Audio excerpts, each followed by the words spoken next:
prazer para mim estar aqui.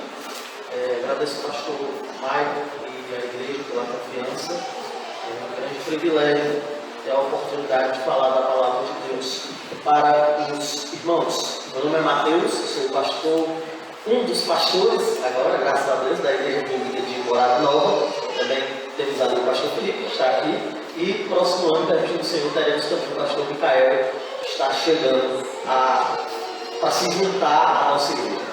Então é um prazer para mim estar aqui. Infelizmente a minha esposa essa noite não pôde estar presente, mas amanhã ela vai estar aqui junto com os irmãos na segunda noite desta conferência.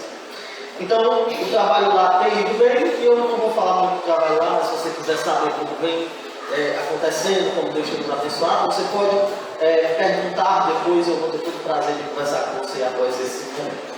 Então, sem mais delongas, vamos ao texto que vai ser a base daquilo que vamos refletir nessas noites. Então vamos a Efésios, capítulo de número 2. Efésios, capítulo de número 2. Eu vou usar como versão base para essa pregação a versão Almeida, Revista e Atualizada. Na igreja nós temos usado atualmente a NVT, mas aqui eu vou usar esta versão, Almeida, Revista e Atualizada, a ARA. Efésios 2, 1 a 10, vamos fazer a leitura desse texto com atenção. E assim diz a palavra do Senhor. Ele vos deu vida, estando vós mortos nos vossos delitos e pecados, nos quais andastes outrora, segundo o curso deste mundo, segundo o príncipe da potestade do ar, do espírito que agora atua nos filhos da desobediência, entre os quais também todos nós andamos outrora, segundo as inclinações da nossa carne, fazendo a vontade da carne e dos pensamentos, e éramos, por natureza, filhos da ira, como também os demais. Mas Deus, sendo rico em misericórdia, por causa do grande amor com que nos amou, e estando nós mortos em nossos delitos, nos deu vida juntamente com Cristo, pela graça sois salvos. E juntamente nos ressuscitou, e nos fez assentar nos lugares celestiais em Cristo Jesus, para mostrar nos séculos vindouros a suprema riqueza da sua graça, em bondade para conosco, em Cristo Jesus, porque pela graça sois salvos, mediante a fé. E isso não vem de vós, é dom de Deus, não de obras, para que ninguém se glorie, pois somos feitura dele, criados em Cristo Jesus para as boas obras, as quais Deus de antemão preparou, para que andássemos nelas. Irmãos, esse texto aqui, ele certamente é um dos textos mais emblemáticos para a fé que se espalha aqui na nossa região, a fé que marca nossas igrejas. Nesse texto nós podemos observar com clareza o agir de Deus na nossa salvação. E esse agir, ele é definido de modo simples, a gente poderia sintetizar o que é descrito aqui com a palavra graça. Esse texto fala de quem nós éramos, ele fala do que Cristo fez e fala também do que nos tornamos. Nesse texto, a graça é protagonista e ela é a agente que nos tira da morte, que nos tira do reino das trevas, da filiação da ira e nos transporta, nos coloca nos lugares celestes, tornando a nossa vida um belo e doce poema do Senhor. Não há cristão, pelo menos do nosso meio, que não se alegre com essas verdades. O povo de Deus celebra a graça de Deus. Nós elevamos essa ação divina, a graça, ao posto de bandeira, de modo que nós cantamos sobre a graça, nós pregamos sobre a graça e nós constantemente evocamos essa realidade até nossa vida. A graça de Deus é fundamental para cada passo, para cada movimento, para cada ação do povo que Deus resgatou nesse mundo. E o conhecimento da graça motiva o povo de Deus. Mas, irmãos, eu tenho que lhes dizer que houve um tempo onde as coisas não foram assim. Houve um tempo sombrio onde a graça se perdeu. E onde esta realidade que nos é tão preciosa se tornou quase que um fato desconhecido por todos. Nesse contexto, o que restou foi solidão, tristeza e vazio. Nesse tempo, o povo perdeu o referencial. E até o dia em que o monge agostiniano Martim Lutero fixou suas 95 teses na porta da igreja do castelo, em Wittenberg, as trevas elas estavam tomando de conta do cenário geral. O que imperava era a fome por Deus. O que imperava era uma confusão quanto ao que Deus tinha para nos dar e quanto ao que o Senhor tinha a fazer na nossa vida. Deus era tido como um juiz cruel. E o medo de Deus tornava os homens pobres, os homens desesperados, sem esperança. As palavras de Manuel Bandeira, no seu poema O Bicho, guardadas as devidas proporções, podem descrever com muita precisão qual era o cenário espiritual que marcava a Europa na Idade Média. Em seu célebre poema ele escreveu: vi ontem um bicho na imundícia do pátio, catando comida entre os detritos. Quando chegava alguma coisa, não examinava nem cheirava, engolia com voracidade. O bicho não era um cão, não era um gato, não era um rato. O bicho, meu Deus, era um homem. Era assim que estava o povo, sem referencial, sem esperança e vivendo de migalhas espirituais. Durante quase 1000 anos, aquilo que hoje é tão comum e celebrado por nós se perdeu e o povo deixou de ter diante de si a doce e confortante verdade da graça. Portanto, considerando esse período e tendo em vista o desafio que o pastor Michael passou para mim de abordar com os irmãos dessas 2 noites o tema Sola Gratia, nesses 2 sermões dessa conferência, eu vou tratar com os irmãos esse assunto. Nós vamos tratar sobre a graça e nós faremos isso em 2 movimentos. Primeiramente, nós vamos ver o processo histórico de redescobrimento da graça, como a graça voltou à superfície. E no próximo estudo, no estudo de amanhã, nós vamos investigar a graça que foi redescoberta. Então hoje a gente vai ver o redescobrimento da graça e amanhã a gente vai ver a graça que foi redescoberta. E a gente vai fazer isso por meio do estudo de 2 biografias. Hoje a gente vai estudar a biografia de Lutero e amanhã a gente vai estudar a biografia de Pedro. Mais especificamente um elemento, uma parte específica da sua vida que muito nos evidencia e explica o que é a graça. Desse modo, nesse estudo, eu quero transportar vocês para um período triste, para aquilo que ficou conhecido como o período das trevas, para um momento onde Deus conduziu um homem improvável para que ele se tornasse um dos principais difusores, um dos principais pregadores da doce e sublime graça de Deus. Nós vamos ver nessa noite o redescobrimento da graça, mas antes de qualquer coisa nós vamos orar. Senhor Deus,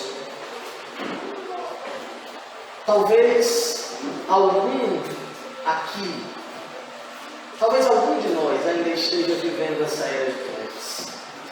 Talvez a graça que foi novamente apresentada e pregada ao mundo ainda não tenha achado guarida no conhecimento, no entendimento, em algum coração aqui. Pai, eu te rogo que o Senhor use o que vamos ver nessa noite para ensinar a tua igreja.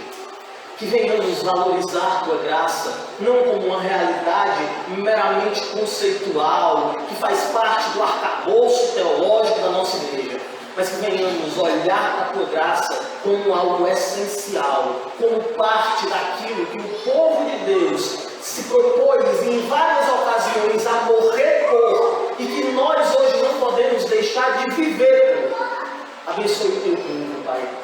Derrame essa graça que tanto enche o nosso coração e que faz nossos olhos brilhar mais uma vez essa noite aqui. Abençoe, Pai, o teu povo.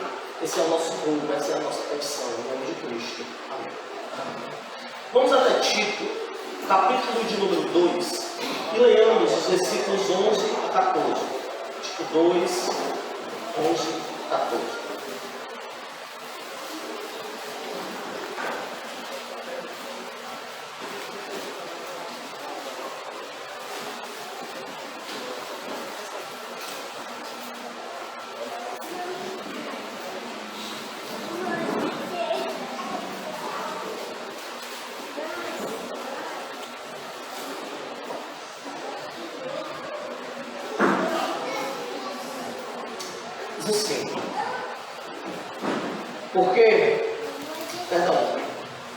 Capítulo 2, versículos 11 a 14, diz a palavra do Senhor. Porquanto a graça de Deus se manifestou salvadora a todos os homens, educando-nos para que, renegada a impiedade e as paixões mundanas, vivamos no presente século, sensata, justa e piedosamente, aguardando a bendita esperança e a manifestação da glória do nosso grande Deus e Salvador Jesus Cristo, o qual a si mesmo se deu por nós, a fim de redimir-nos de toda iniquidade e purificar para si mesmo um povo exclusivamente seu, zeloso de boas obras. Irmãos, o que esse texto nos revela é que, dentre algumas coisas que são salientadas aqui, que poderiam ser algo do nosso foco, Deus, Ele demonstrou sua graça aos homens. Essa graça leva o povo que Ele escolheu a renegar as paixões dessa vida e a viver uma nova história, onde a esperança da vinda do Senhor modifica nossa jornada e nos dá uma expectativa sublime quanto ao que há de acontecer. Logo, segundo esse texto, é muito óbvio, é uma conclusão objetivamente lógica que a graça deve ser conhecida, a graça deve ser pregada, a graça que tinha como alvo alcançar os homens deve chegar até estes mesmos homens. Apesar disso, como já dito, durante um período a graça ficou em um estado de sombras, ela foi ocultada, ela foi tirada do povo, ela foi roubada do discurso comum das pessoas. Essa foi uma tentativa de um sistema religioso corrupto de prender o povo num domínio baseado no medo, num regime autoritário, onde Deus era um dos elementos usados para colocar o povo no cabresto. A degradação desse período, ela é historicamente terrível. Essa degradação, ela tem como um dos principais vetores, um dos principais difusores, a Igreja Católica. Essa organização foi, a cada novo Papa, intensificando um domínio cruel, tenebroso sobre a vida de pessoas. Nesse período, a Igreja abraçou doutrinas como a doutrina das penitências. Você tem que se martirizar para obter perdão. A doutrina do purgatório. Você morre e não vai direto para o céu, mas haverá um período ou um lugar onde você vai ter que purificar sua alma para então ir ao céu, se é que você pode fazer isso. Outras ideias pagãs, práticas foram introduzidas na igreja, transubstanciação, a supremacia do bispo de Roma, várias outras ideias. Esse cenário era tão caótico que, no período anterior ao nascimento de Lutero, o que se via era uma igreja onde os líderes valorizavam mais o mundo do que Deus. A liderança tornou-se imoral, de modo que os escândalos que nós vemos hoje não podem ser comparados àquilo que era rotineiro, comum. O Evangelho foi substituído por uma série de crenças estranhas. E o povo abandonado não podia ler a Bíblia nem cultuar sem que um membro oficial da igreja estivesse presente para administrar de um modo incompreensível a adoração. Irmãos, naquela época, a graça se tornou um tesouro perdido, esquecido no relicário da história. Para piorar tudo, aqueles que ainda tinham algum compromisso com a palavra de Deus se isolaram, se esconderam em mosteiros, onde eles que detinham a verdade, usavam essa verdade só para si. Mas como foi que isso mudou? Por que o cenário que nós temos hoje não continua sendo esse? Por que a graça que se revelou aos homens, hoje, de fato, ainda está acessível? E o que foi que alterou essa condição de cativeiro, de prisão, de cegueira para o que nós temos vivido hoje? Basicamente, uma série de fatos históricos que alguns deles dariam uma conferência inteira, foram utilizados por Deus para novamente fazer sua graça conhecida a todos os homens. Mas, certamente, um dos pontos principais que Deus resolveu utilizar para redescobrir a sua graça em meio aos homens foi a vida de um homem chamado Martinho Lutero.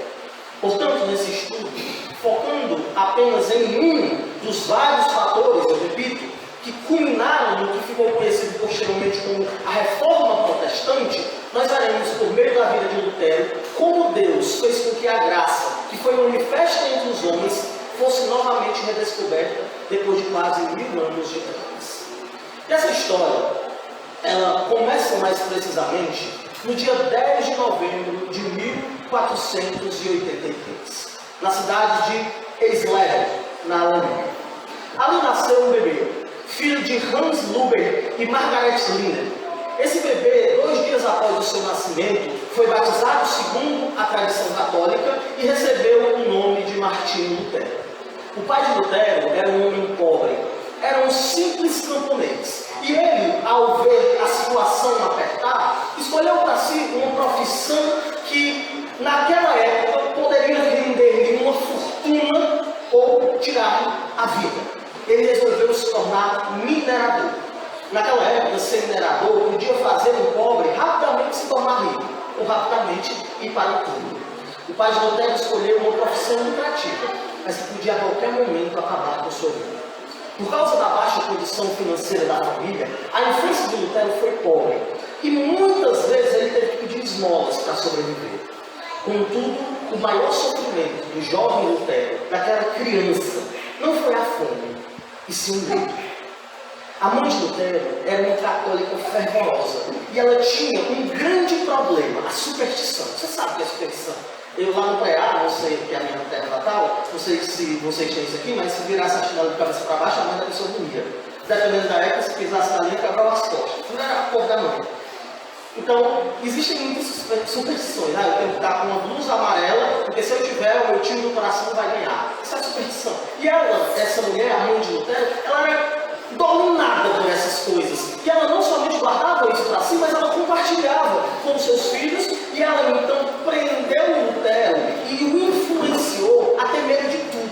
Lutero era um menino assustado. Ele criou um forte horror. E um dos pontos que mais assustava Lutero era o sobrenatural. Ele tinha medo daquilo que não era explicável. Ele tinha medo de tudo o que era fora do campo material.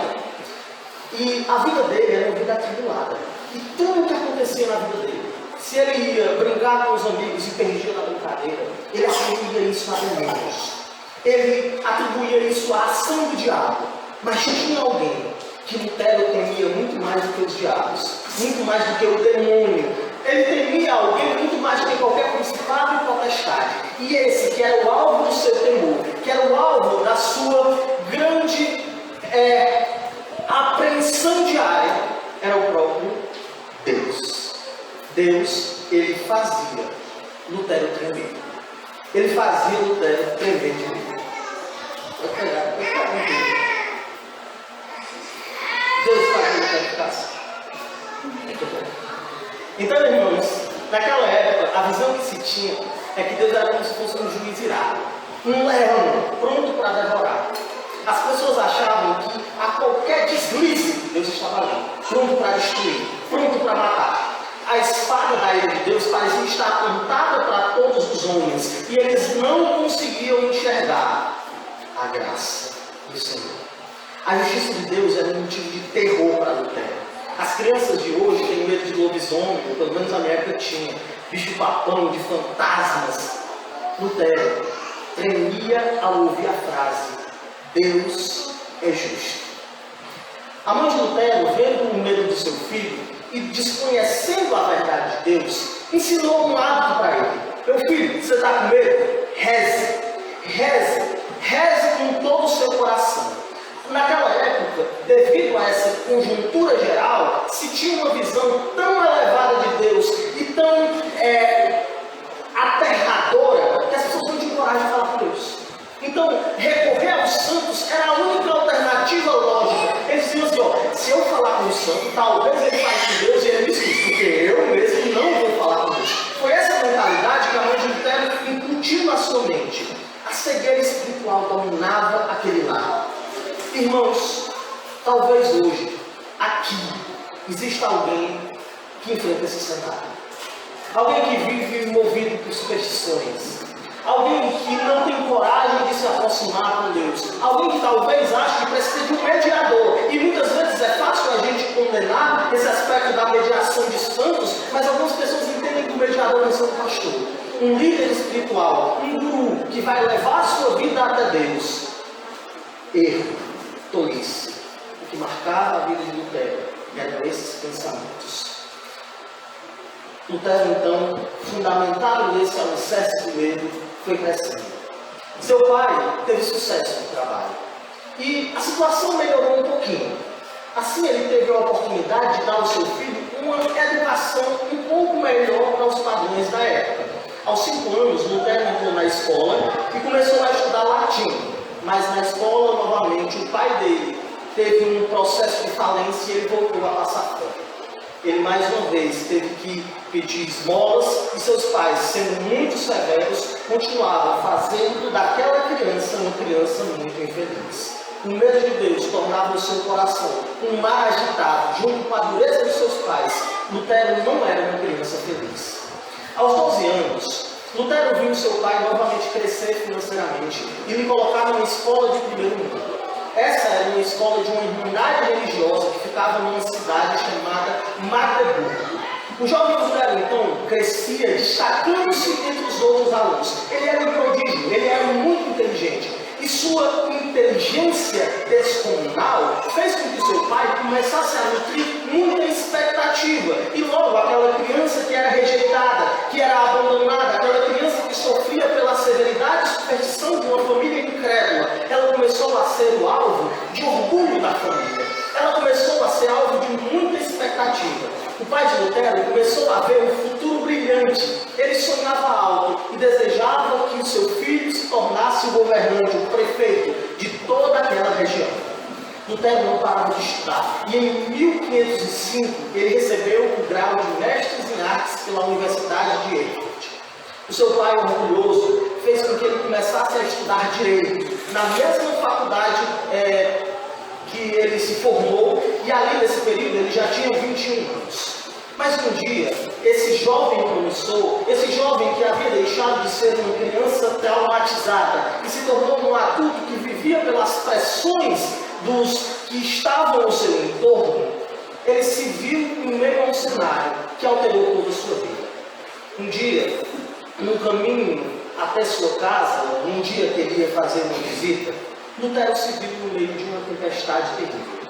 O céu escureceu, raios caíram, a chuva era poderosa, os ventos eles uivavam, era um cenário aterrador. Lutero, então, aterrorizado, teve um momento de queda e todos os seus medos lhe dominaram. Naquele momento ele buscou abrigo embaixo de uma árvore. E quando ele se abrigou ali, pá, um raio caiu logo ao lado de onde ele estava. Naquele momento ele ficou desesperado, ele ficou aterrorizado. A situação parecia que não teria qualquer fim senão sua morte. Lutero, então, em meio às lágrimas, em meio ao medo de encontrar-se com o Deus que ele sabia que o puniria com o inferno, ele resolveu apelar para o que lhe foi ensinado. Lutero, então, lembrou-se das santas dos mineiros, a que, segundo a tradição católica, era a mãe de Maria, Santa Ana. Ele então prometeu que, se saísse vivo daquela situação, ele se tornaria um monge, abandonaria os seus estudos seculares e viveria uma vida totalmente devota a Deus. Ele não clamou a Deus. Por quê? Porque ele não conhecia a graça. Lutero, então, saiu daquela situação viva. Foi fiel à sua promessa. E ele despedaçou o coração do pai dele, quando ele disse que ele ia largar a faculdade para se tornar monge. O pai de Lutero disse que essa decisão era motivada pelo próprio diabo, mas nada impediria que ele seguisse sua jornada para essa nova fase da vida. Ele agora dedicaria sua vida para buscar a salvação. O medo de Deus ali estava presente. E ele desejava só ser salvo. Ele disse, já que eu estou aqui, já que eu deixei tudo, já que eu não posso abrir mão dessa promessa, porque senão eu serei destruído, que eu pelo menos seja salvo nesse processo e não vá para o inferno. Ele era muito tolo, irmãos. Mas o que dizer dele? Afinal, o seu primeiro contato com a Bíblia foi apenas aos 14 anos de idade. E sem a palavra eterna do Senhor, nenhum homem poderá conhecer a graça.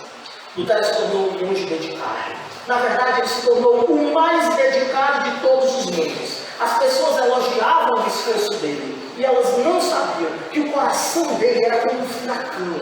Ele enfrentava uma batalha feroz consigo mesmo. E por mais que ele fizesse, nada aliviava o sofrimento. Lutero queria mais do que tudo vencer o seu pior inimigo. E novamente o seu pior inimigo era Deus. Lutero então começou a se martirizar. Ele recorreu ao caminho das penitências. Ele fazia jejuns sem fim. Ele se tornou raquítico, se tornou magro. O corpo do jovem se tornou tão frágil que ele mal conseguia se segurar em pé. Para completar, ele pegava chicotes de ferro e se chicoteava até desmaiar. Se Lutero ele tivesse um sonho, em que no sonho algo que aparecesse na sua mente pudesse se parecer com o pecado, ele corria para o confessionário para falar. Ele se derramava na época da neve, no frio, e colocava gelo na sua cama para que ele pudesse sentir o seu pecado. Ele gastava horas no confessionário, e o maior medo que ele tinha naquela época era de esquecer algum pecado. A situação ficou tão triste que o padre disse assim: Lutero, você só vem aqui quando você realmente tiver cometido algum pecado digno de confissão. E ele saiu de lá, e antes de dar 2 passos, eu lembrei de outro. E ele ficou nessa mente escravizadora, ele ficou nessa mentalidade onde um ciclo sem fim o aprisionava. Lutero estava perdido. Ele estava perdido porque ele buscava nele mesmo a salvação. Ele estava ignorando a graça. Vendo a situação desesperadora do pobre monge, o seu conselheiro espiritual lhe disse que ele deveria buscar a literatura dos escritos antigos e da Bíblia. Lutero, então, por submissão ao seu mestre, se debruçou no estudo dos escritos antigos. E ao ler esses escritos, ele percebeu que a chave para a salvação era amar a Deus. E ele ficou feliz quando descobriu isso. Só que essa felicidade não durou muito, porque Lutero percebeu que ele não tinha mais medo de Deus. Não. Agora, ele tinha ódio por Deus. Lutero, ao perceber isso, foi até o confessionário, olhou nos olhos do padre que estava ali e disse: eu odeio Deus. Lutero disse nessa época que preferia ouvir o nome de qualquer um dos demônios do inferno a ouvir o nome de Cristo. Ele não conseguia amar a Deus, porque ele não compreendia como é que ele poderia amar alguém que em todos os momentos desejava lhe destruir. Lutero percebeu que o que lhe motivava era o ódio profundo e sincero que ele tinha para com Deus. E dentre todas as doutrinas, a que ele mais odiava era a doutrina da justiça de Deus. E tudo isso porque Lutero não conhecia a graça. O que vemos aqui, irmãos, nesse ponto da história, é um homem frágil, impotente, diante de um tsunami que vai o arrebatar, diante de um Deus poderoso. E assim é todo pecador diante de Deus. Lutero estava na situação de cegueira completa. Ele estava na mesma situação dos judeus do tempo de Paulo. Aqui é dito a respeito deles, porque eu lhes dou o testemunho de que eles têm zelo por Deus, porém não têm entendimento, porquanto, desconhecendo a justiça de Deus e procurando estabelecer a sua própria justiça, não se sujeitaram a que vem de Deus. Exatamente era assim Lutero. Ele era religioso, mas ele não agradava a Deus. Em 1507, Lutero, mesmo contra a sua vontade, foi levado por seus superiores a se tornar sacerdote, padre. Nesse mesmo ano, Lutero celebrou sua primeira missa. Lutero, com o passar do tempo, ia se tornando cada vez mais conhecido como um monge que falava ao coração das pessoas. Ele chegou a ocupar uma posição de destaque entre os monges. O sucesso bateu na porta de Lutero, mas não há paz. O coração do devoto monge ainda era consumido por um ódio profundo ao Criador. O sucesso de Lutero permitiu-lhe, em 1511, fazer uma viagem diplomática a Roma. Lutero, ao perceber a chance que tinha, ficou muito animado. Lutero achou, ele nutriu na sua mente que se ele fosse a Roma, que era a cidade tida como a mais santa do mundo, ele encontraria um refrigério para sua alma. O supervisor, então, vendo esse grande sofrimento, acreditava que Lutero, ao ir até Roma, encontraria alívio para sua alma. Lutero então partiu e foi da Alemanha até a Itália, a pé com seus companheiros. Conta-se que quando ele avistou Roma, ele se ajoelhou e disse: "Eu te saúdo, santa cidade." Chegando em Roma, Lutero se deparou com o que tanto queria. Ele achava que poderia ali encontrar a paz. Lutero então visitou os lugares santos de Roma. Lutero visitou os lugares que eram tidos como sagrados. E ele não desistiu ali. Ele visitou um lugar, visitou um outro lugar, visitou um outro lugar. E ele percebeu que nada mudava no seu coração. Naquele ponto ele disse: ainda há algo mais que eu posso fazer. Ele então foi contemplar as relíquias sagradas. E o que eram as relíquias sagradas? As relíquias sagradas eram objetos que a Igreja Católica dizia que eram sagrados. Por exemplo, eles tinham pedaços de madeira que eles diziam que eram pedaços da cruz de Cristo. Eles tinham fios de cabelos que diziam ser fios da barba de Jesus. Eles tinham uma corda que diziam ser a corda em que Judas se enforcou. Eles tinham até ovos da pomba do Espírito Santo. Não apareceu aqui no pomba? Tinha ovos, tá?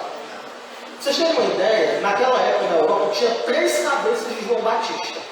E o pessoal disse: como é que pode ter 3 cabeças? O pessoal dizia: é tão santa que se multiplica. Que maravilha! Um homem que viveu naquela época disse que era possível encontrar na Europa ossos de 15 dos 12 apóstolos. E as explicações eram essas, as mais absurdas. Lutero então foi contemplar essas relíquias. Imagine ele ali parado, com o coração abalado, diante de um ovo, e esse é o ovo do Espírito Santo. Era essa a situação dele. Por quê? Porque ele não conhecia a graça. Quando ele começou a olhar para aquelas relíquias, quando ele começou a olhar para aquelas pessoas se chicoteando na rua, o coração de Lutero acordou e ele foi preenchido. E ele foi preenchido por um nojo dos mercadores, um nojo da opressão, um nojo da ignorância que roubava os pobres. Lutero então, para pôr um fim na sua jornada, resolveu que existe uma última coisa que podia ser feita em Roma. Ele então resolveu subir a escadaria principal da cidade de joelhos, rezando. No meio da escadaria, no meio daquele cenário, ele pensou: isso não é verdade, não.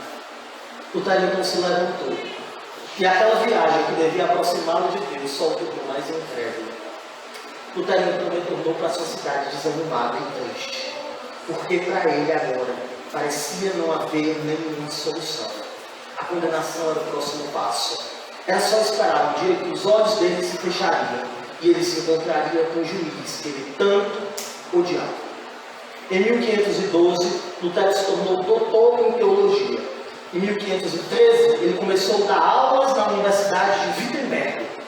Logo que ele começou a dar aulas, ele se destacou como um professor muito qualificado. E uma multidão vinha ouvir Lutero recorrentemente. O poder das palavras daquele professor era deslumbrante. Ele então começou a ensinar o livro de Salmos. Ele interpretava errado o livro de Salmos, mas ele encontrou algum alívio naquelas palavras. E esse conforto, embora, quando ele lembrava da justiça de Deus, as aulas continuaram por 3 anos e chegaram ao fim. Lutero, naquele ponto, era um homem famoso, um professor respeitado, um doutor que tinha muito conhecimento. Mas Lutero não era um cristão. Ele não era um filho de Deus. Sabe por que ele não era filho de Deus? Porque ele não conhecia a graça. A máscara do sucesso escondia o sofrimento.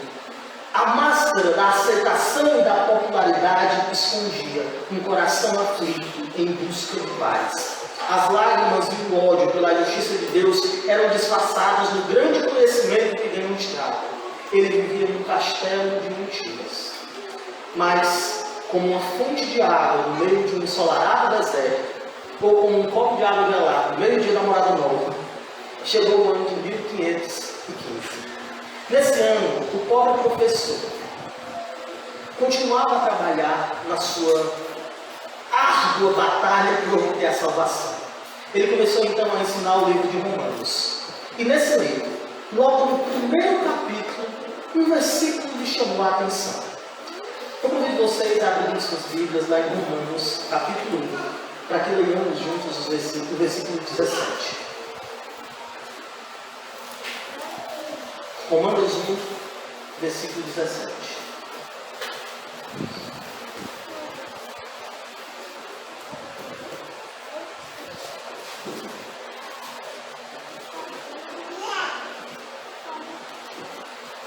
Diz a palavra do Senhor: visto que a justiça de Deus se revela no Evangelho de fé em fé, como está escrito, o justo viverá pelo quê?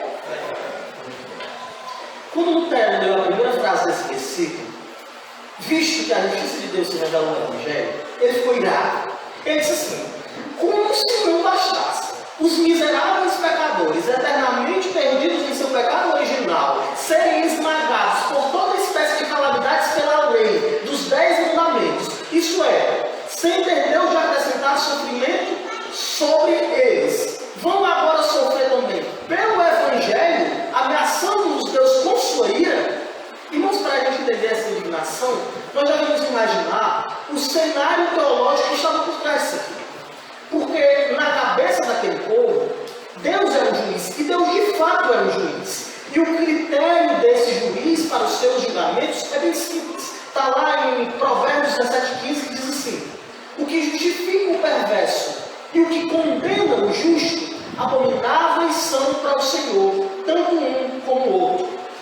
Provérbios 24 diz: o que disser ao perverso, tu és justo, pelo povo será maldito e detestado pelas nações. O critério desse juiz é simples: nenhum culpado poderá ser considerado inocente. Se ele inocenta um culpado, ele é maldito. E essa era a imagem de Deus que assombrava Lutero. Esse juiz o fazia tremer. Por toda a sua vida ele sabia que era pecador e que por ser pecador ele era culpado. Ele estava destinado ao inferno. Mas continuando a leitura, Lutero viu uma frase que mudou a sua vida e que o fez redescobrir, depois de muitos anos, a graça. O justo viverá por fé. Essa frase ela prendeu a mente de Lutero. Ela não saía do pensamento dele. E o que é que uma frase tão pequena poderia fazer na vida de alguém que aos olhos da sociedade, do mundo, da igreja, era tão grande? A resposta é simples. Ela pode mudar tudo. Lutero, depois de muito meditar, prestou mais atenção no contexto das palavras e ele viu que a justiça revelada no Evangelho era a mesma justiça que fazia o justo viver. Então, aquela justiça era o que dava vida. Lutero finalmente entendeu que a justiça em Romanos 1 não é a justiça retributiva, não é a ira, mas a justiça que é um dom que faz os homens viverem. Lutero então percebeu a maravilhosa doutrina da justificação e uma realidade que ele nunca tinha notado inundou sua mente. Lutero compreendeu que existe um poder em Deus que contraria a lógica, que extirpa aquilo que para nós é o esperado. Existe um poder em Deus que ataca a raiz do problema e permite o homem viver. E esse poder, depois nós vamos notar de um modo mais abrangente, que pode ser resumido com a palavra graça. Mas um dilema ainda existia. Como um Deus justo poderia perdoar pecadores sem punir esses pecadores? A resposta para essa questão era: ele não pode. Então nós temos como ser salvos? A resposta é Romanos 13:25, que diz: a quem propôs no seu sangue como propiciação mediante a fé, para a manifestação de sua justiça, por ter Deus na sua tolerância deixado impunes os pecados anteriormente cometidos. O que esse versículo nos diz é que os pecados não ficaram sem punição, mas eles foram punidos no devido tempo em Cristo. Lutero então compreendeu a resposta para o seu dilema era Cristo, e a ação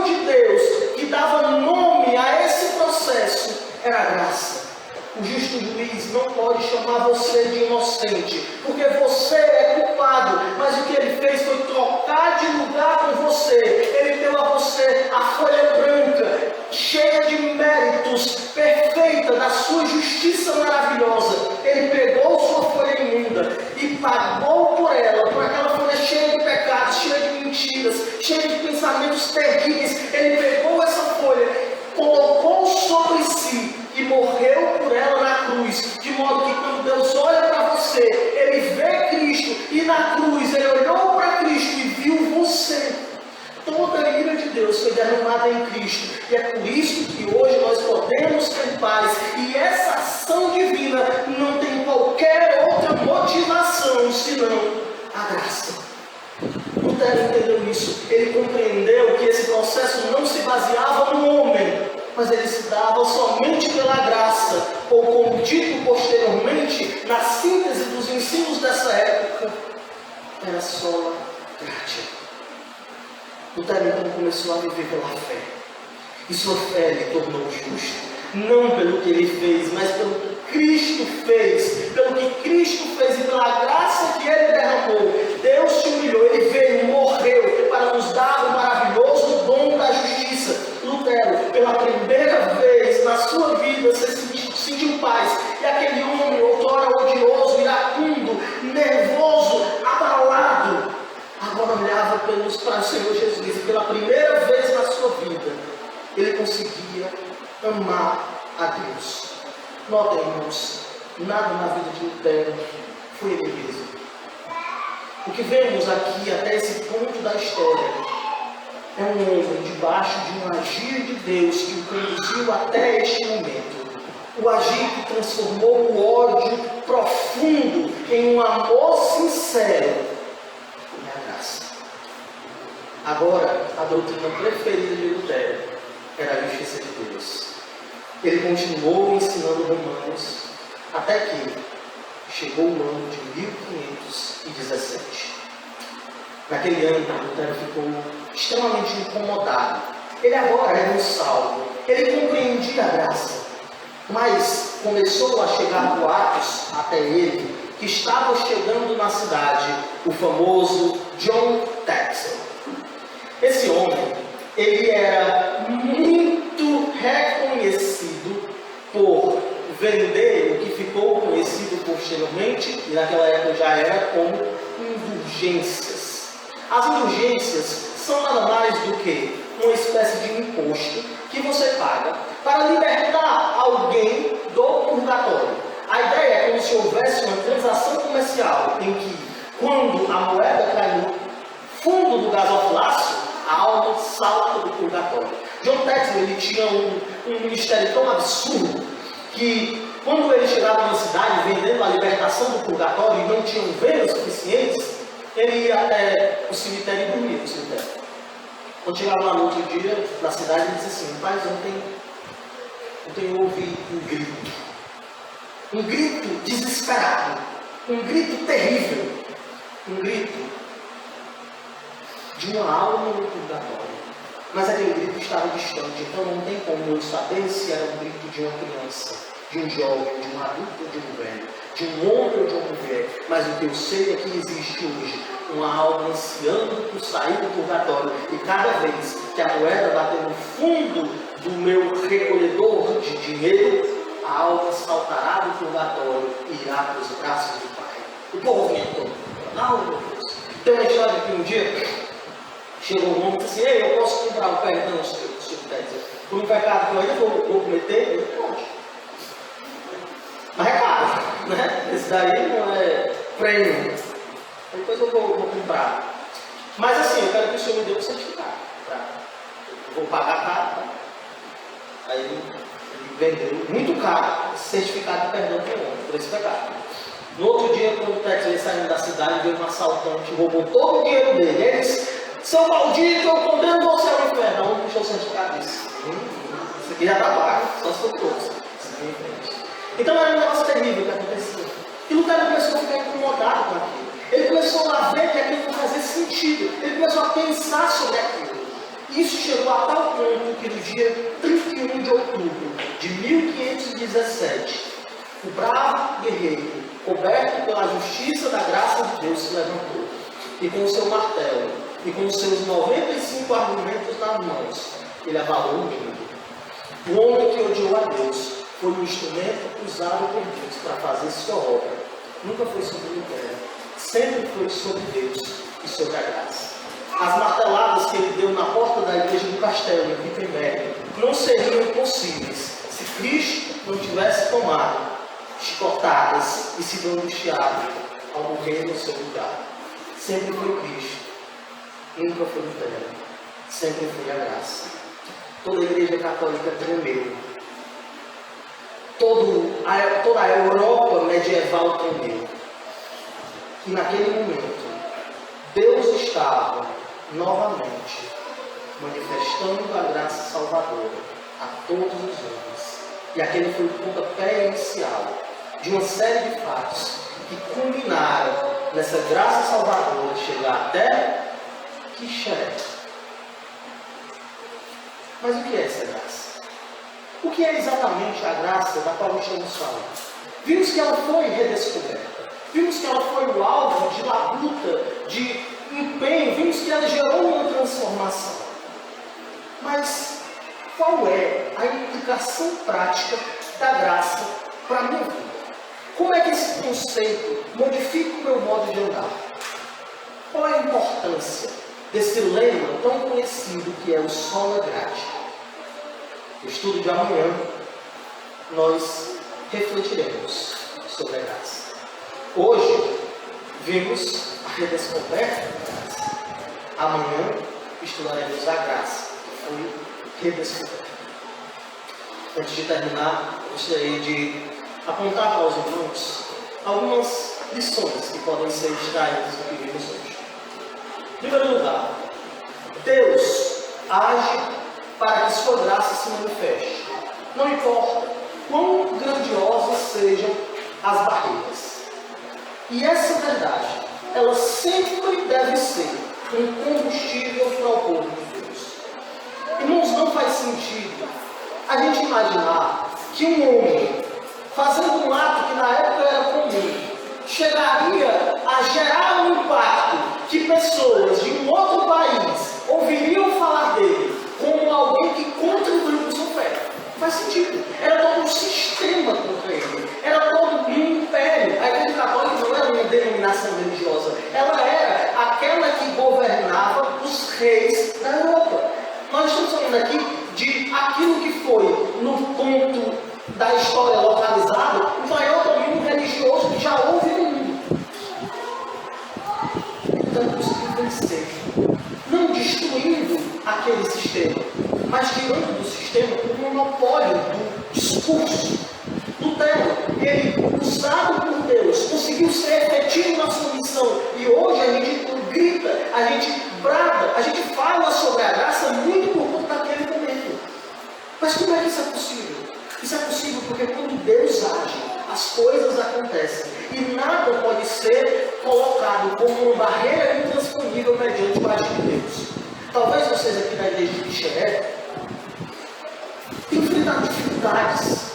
Vocês não acham que há um futuro brilhante por vir? Talvez vocês em algum momento se depararam com uma barreira do coração rebelde, insensível à graça. Talvez vocês já se depararam com a barreira do trabalho que parece não produzir frutos. E o que eu digo para vocês, mediante essa história, é que se Deus quiser agir, as coisas vão acontecer. Então cabe a nós trabalhar esperando esse agir de Deus. O trabalho aqui é difícil e vocês devem orar, não para que o trabalho se torne mais fácil, não para que as pessoas se tornem diferentes, mas para que Deus haja. Porque se Deus agir, não importa a barreira, não importa o obstáculo, não importa a problemática, há de vir ao chão. Porque quando o Senhor age, os impérios estremecem, os reis se dobram e sua obra avança. Em segundo lugar, o povo de Deus não pode permitir que a mensagem se diluva no espírito das tendências da época. Foi precisamente isso que enterrou a graça. Irmãos, a igreja medieval, ela foi se enamorando com o mundo. Ela foi tomando emprestado conceitos que não eram próprios dela. Ela foi assumindo uma identidade, ou melhor, abrindo mão da sua identidade e se comportando quase que como um camaleão, que em cada contexto tem uma cor. O resultado disso é que o Evangelho foi diluído. Irmãos, mesmo que um anjo do céu desça aqui e pregue um evangelho diferente daquele que está na Sagrada Escritura, que este seja considerado anátema. Nós não nos baseamos em emoções. Nós não nos baseamos em nomes. A igreja não se baseia em ideias inovadoras, em métodos essenciais. Não. A igreja segue a Escritura. E quando a igreja abandona a Escritura, ela está negando e enterrando aquilo que é proveniente da Escritura. Ela está naquele momento se portando como uma daquelas que participam do cortejo fundo da graça. Em terceiro lugar, irmãos, a obra do Senhor avança através de homens usados por Ele e que se levantam com coragem e convicção. Esses homens são capacitados pelo Senhor. E mesmo em muitas igrejas, o pastor solitariamente tem que agir. Ele tem que se levantar e batalhar contra tudo e contra todos. E eu asseguro vocês que essas igrejas não crescem. É necessário que homens se levantem. Homens capacitados pelo Senhor. É necessário que mulheres de Deus se levantem. Que servos compromissados com o Senhor olhem o impacto que Lutero fez na Europa e saiba que ao lado de Deus você, desta igreja, pode gerar um impacto na sua cidade. Às vezes a gente fica esperando pelo que não ficou de vir.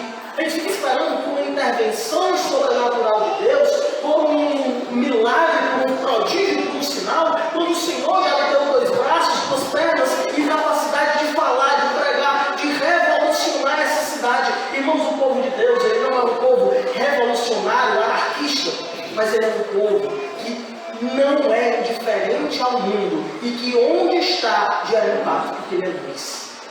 Ele melhora a sociedade porque ele é sal. O povo de Deus, ele está disposto a se levantar, a sofrer, a morrer para a causa de Cristo avançar. Mas se a igreja toda se posiciona, senta-se, enquanto o líder, a liderança, os diáconos estão ali, não há o que esperar. As coisas não acontecerão.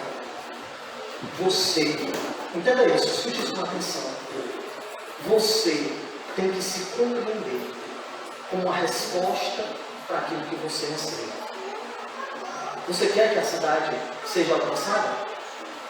Alcance a cidade. Você quer que o Evangelho chegue até os seus familiares? Pregue para eles. Você quer que essa igreja aqui esteja cheia? Convide pessoas. Peça para eles estarem aqui. Diga assim, venham ouvir a palavra de Deus, estude a Bíblia comigo. Agora o problema é que muitas vezes a gente acha bonito a história de Lutero. A gente acha bonito homens de Deus se levantando. Mas a gente parece não acreditar que esse Deus ele pode nos capacitar para modificar a nossa própria cidade, nosso próprio contexto, nossa própria realidade. Então se levantem. Irmãos, a graça ela capacita, a graça motiva, a graça tem um poder transformador. A graça pode alterar a realidade da cidade de Xeré. E os emissários da graça são vocês. Por fim, o que salva vidas é a graça de Deus. Não é a igreja, não é a política, não são obras. Mas é a graça. A graça, se você está hoje aqui, nessa peregrinação espiritual, ela é a resposta. Ela é o fim da jornada de morte e o início do caminho da vida. Que a graça redescoberta ilumine nossas vidas e oriente essa igreja. Amém? Vamos orar. Senhor Deus, quão grandioso é o teu poder, quão maravilhoso é o teu agir. Te rogamos que o Senhor levante homens aqui, motive os irmãos a, com o estandarte da graça, partirem para esta guerra contra o mundo, levando as verdades como munição, e espalhando por todos os lugares o teu evangelho. Abençoe, Pai, os que estão aqui. Dê a eles esta convicção que o Senhor deu ao teu. Faça-os perceber que não existem homens que tenham histórias autônomas, mas todos aqueles que se destacaram foram capacitados pelo Senhor, e o Senhor ainda é o mesmo. O Senhor foi o mesmo ontem, hoje e será para sempre. Então capacite esse povo para que ele venha a trazer à tona a verdade da graça nessa cidade. Abençoe-nos, Pai, para que venhamos fixar as teses da justiça nas portas dos corações, que alegremente se abrirão. Casas de onde sairão pessoas e participarão do banquete lindo, onde Abraão, Isaac e Jacó receberão todos do Oriente, do Ocidente, de Xerém. Abençoe o teu povo. Nos preenche com a tua graça, nesse momento, essa minha oração. Em nome de Jesus Cristo. Amém. Amém.